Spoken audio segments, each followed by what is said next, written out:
दुनिया भर से देखने और सुनने वालों को माज़-ए-इस्लाम का सलाम। दोस्तों, अगर डॉग्स की बात करें तो ये दुनिया का वफादार जानवर है और अक्सर फैमिलीज लॉयल और लवेबल पेट के तौर पर आज भी अपने घरों में डॉग्स को रखती हैं। लेकिन इसकी कुछ नस्लें हद से ज़्यादा एग्रेसिव होती हैं। तो आज की वीडियो में मैं आपको दुनिया के 6 खौफनाक डॉग्स दिखाने जा रहा हूँ जो कि इंसानों को भी कच्चा चबा सकते हैं। So let's begin the video.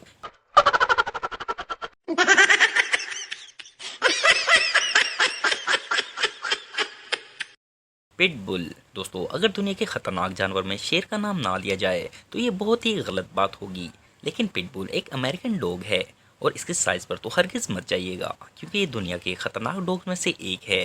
अगर आप इस डॉग का फेस देखें जिसे देखने से ही खौफ आ जाता है। बिलीव करना मुश्किल है लेकिन कई कंट्रीज में ये डॉग कम्प्लीटली बैन है क्योंकि इसकी पावरफुल बॉडी और खतरनाक नोकीले दांत किसी भी शख्स का पोस्टमार्टम कर सकते हैं। अमेरिका में इस कुत्ते ने 284 लोगों की टिकट कटवा दी और ये डॉग ज्यादातर बच्चों को अपना टारगेट बनाते हैं। लेकिन इसके बावजूद भी अमेरिकन इस डॉग को पेट के तौर पर जरूर रखते हैं। हल्की तरह दिखने वाला ये डॉग इतना खतरनाक है कि इस डॉग ने टेक्सास में अपनी ही मालकिन पर हॉरिफाइंग अटैक कर दिया, जिसके बाद ये लड़की कहीं भी अपना मुंह दिखाने के काबिल ना रही। रोटवाइलर्स। दोस्तों, इनोसेंट दिखने वाला ये डॉग हद से ज्यादा डेंजरस है क्योंकि पिटबुल से पहले रोटवाइलर्स को दुनिया के डेंजरस डॉग की रैंकिंग में टॉप ऑफ द लिस्ट रखा जाता था।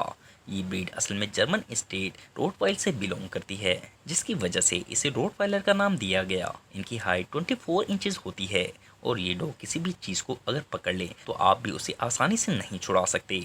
रोटवाइलर डॉग्स को अगर बचपन से ही ट्रेनिंग ना दी जाए तो इनसे बचना काफी मुश्किल होगा और अगर कोई शख्स इनसे छेड़छाड़ करे तो ये जल्द ही अपना टेम्पर लूज करके उसे किसी भी क्रिटिकल सिचुएशन में डाल सकते हैं। वैसे तो ये डॉग्स काफी फ्रेंडली और अपने घर के लिए बहुत ही प्रोटेक्टिव होते हैं, लेकिन फिर भी जानवर तो जानवर है।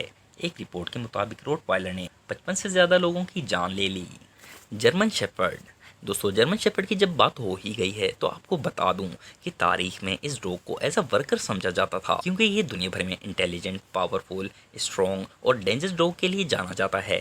इस डॉग की इंटेलिजेंस की वजह से लॉ एनफोर्समेंट और मिलिट्रीज में अक्सर आपको जर्मन शेफर्ड देखने को मिलेगा। अगर अच्छी ट्रेनिंग और इनका ख्याल रखा जाए तो ये हद से ज़्यादा लॉयल और प्रोटेक्टिव होते हैं और आपकी हर चीज़ को अपना समझते हैं। लेकिन अगर कोई भी शख्स आपको किसी भी किस्म का नुकसान पहुंचाना चाहे और इसे महसूस हो जाए तो ये वहीं उसका तीर पाचा कर देगा। ऑन एवरेज इनका वेट 90 पाउंड्स और हाइट 2 फीट तक होती है।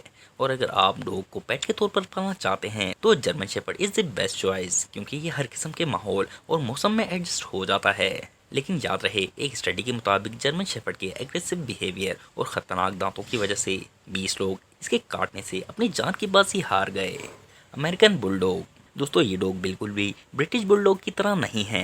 इनका अमेरिकन कजन बहुत ही पावरफुल वर्किंग डॉग है और ब्रिटिश बुलडॉग ज्यादा नस्ल होने के बावजूद भी यूजफुल नहीं थे क्योंकि ये बहुत ही लेजी और आराम पसंद होते हैं, जबकि American bulldog on average weight 100 pounds और मस्कुलर बॉडी रखते हैं। और अगर बुलडॉग की डेंजरस ब्रीड की बात की जाए तो अमेरिकन बुलडॉग सबसे खतरनाक ब्रीड में से एक है। ये अपने ओनर के साथ काफी लॉयल होते हैं, लेकिन इसका मतलब हरगिज ये नहीं कि ओनर के घर आने वाले गेस्ट को बख्श देगा क्योंकि असल में ये प्रोटेक्टिव नेचर के होते हैं। इसी वजह से अजनबियों को देखकर इन पर भौंकना शुरू कर देते हैं और अगर एक बार इस कुत्ते को गुस्सा आ जाए तो ये फिर मालिक के भी कंट्रोल से बाहर हो जाता है। एक स्टडी के मुताबिक एक अमेरिकन बुलडॉग के काटने से 15 से ज्यादा अफराद दुनिया छोड़कर ऊपर ट्रांसफर हो गए। इसके अलावा अमेरिकन बुलीज यूएई और टर्की जैसे कंट्रीज में कम्प्लीटली बैन है। Wolf hybrid. दोस्तों, ये जो आप वोल्फ टाइप डॉग देख रहे हैं जो देखने में बिल्कुल वोल्फ की तरह नजर आता है, लेकिन असल में ये एक डॉग है जो कि एक डॉग और वोल्फ का क्रॉस है। इसी वजह से इसकी शक्ल पूरी भेड़िए की तरह नजर आती है। ना सिर्फ शक्ल बल्कि इनमें कुछ भेड़िए वाली क्वालिटीज भी पाई जाती हैं, जैसे भेड़िए की तरह आवाज निकालना। लेकिन क्योंकि ये कुत्ते और भेड़िए का क्रॉस है जिस वजह से इसे दुनिया वोल्फ डॉग कहती है और इसी वजह से इन्हें डेंजरस डॉग में शामिल किया गया है। वैसे तो इन्हें लोग पेट के तौर पर अपने घरों में भी पालते हैं, लेकिन इसके लिए इन्हें बचपन से ही प्रॉपर ट्रेनिंग दी जाती है, वरना ये कुत्ते अपने ओनर की भी जान लेने से बाज नहीं आते। वैसे तो आमतौर पर ये डॉग्स ह्यूमंस पर अटैक नहीं करते, लेकिन अगर वोल्फ डॉग को गुस्सा आ जाए तो फिर ये उस शख्स को जिंदा नहीं छोड़ता और ऐसे डजन ऑफ केसेस रिकॉर्ड किए जा चुके हैं। कनाडा जैसे कंट्री में वोल्फ डॉग बैन है, बल्कि कुछ यूरोपियन कंट्रीज में भी इसके पालने पर रिस्ट्रिक्शन है। जैपनीज टोसा। दोस्तों जैसे कि नाम से ही आपको मालूम हो रहा होगा, इस कुत्ते का ताल्लुक जापान से है और जापान में इसे जैपनीज टोसा, टोसा इनु जैसे नामों से जाना जाता है।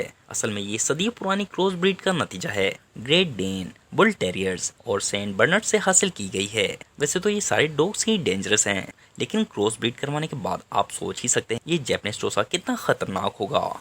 इस ब्रीड को पहले के दौर में लड़ाकू कुत्ते के तौर पर भी इस्तेमाल किया गया है। इस ब्रीड का मकसद ये था कि इसको हर किस्म की लड़ाई में ढाल लिया जाए, क्योंकि ये कुत्ते हद से ज़्यादा इंटेलिजेंट होने के साथ साथ स्ट्रॉन्ग और मस्कुलर होते हैं, जिसकी वजह से जंगों में ये काफ़ी मददगार भी साबित हुए हैं।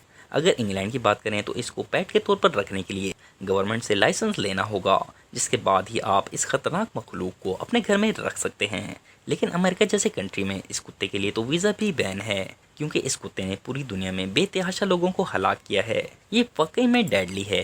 दोस्तों उम्मीद करता हूँ आज की ये वीडियो आपको पसंद आई होगी। वीडियो को लाइक करें, शेयर करें और IGTV को सब्सक्राइब करना ना भूलिएगा।